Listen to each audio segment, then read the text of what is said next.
স্বাধীনতার পর ১৯৭২ সাল থেকে শুরু করে আজ পর্যন্ত বাংলাদেশ ভারত দ্বিপাক্ষিক সম্পর্কের ইতিহাসে বাংলাদেশ বারবার বন্ধুত্ব, আস্থা ও আঞ্চলিক সহযোগিতার নীতিতে অনড় থেকেছে।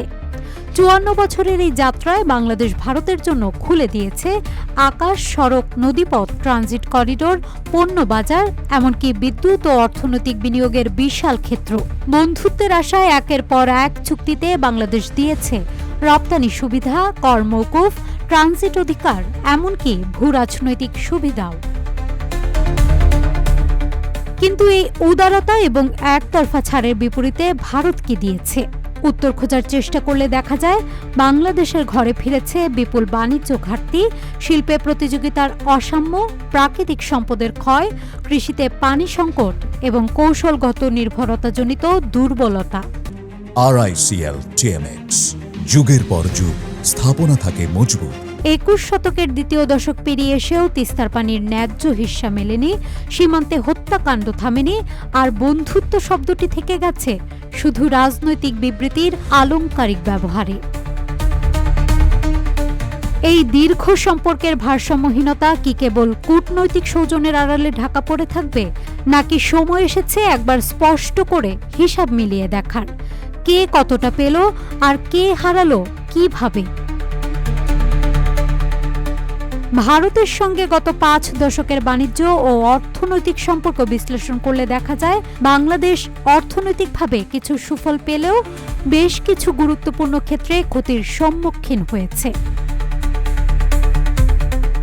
বাংলাদেশ ও ভারতের মধ্যকার বাণিজ্যে ধারাবাহিকভাবে বিশাল ঘাটতি রয়ে গেছে। ২০২৪ সালের হিসাব অনুযায়ী ভারতের সঙ্গে বাংলাদেশের বাণিজ্য ঘাটতি দাঁড়িয়েছে প্রায় ১১ বিলিয়ন মার্কিন ডলার।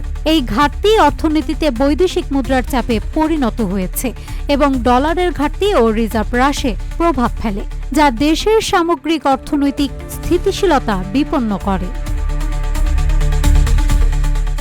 ভারতের জন্য ট্রানজিট সুবিধা ও করিডোর ব্যবহারে বাংলাদেশের সড়ক, রেল ও নদীপথ অবকাঠামোর উপর অতিরিক্ত চাপ পড়েছে।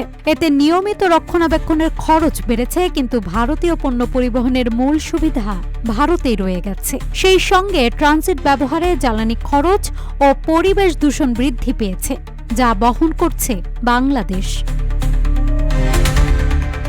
এদিকে তিস্তা চুক্তি আজও আলোর মুখ দেখেনি, যার ফলে উত্তরবঙ্গের কোটি মানুষ কৃষিতে পানি সংকটে পড়েছে।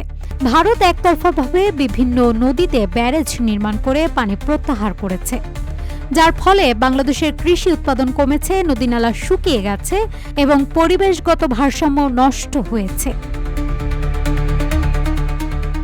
অনেক ভারতীয় বিনিয়োগ, বিশেষ করে বিদ্যুৎ প্রকল্পগুলোতে এমন শর্ত দেয়া হয়েছে যাতে বাংলাদেশকে দীর্ঘমেয়াদে উচ্চমূল্যে বিদ্যুৎ কিনতে বাধ্য করা হয়, এমনকি প্রয়োজন না থাকলেও।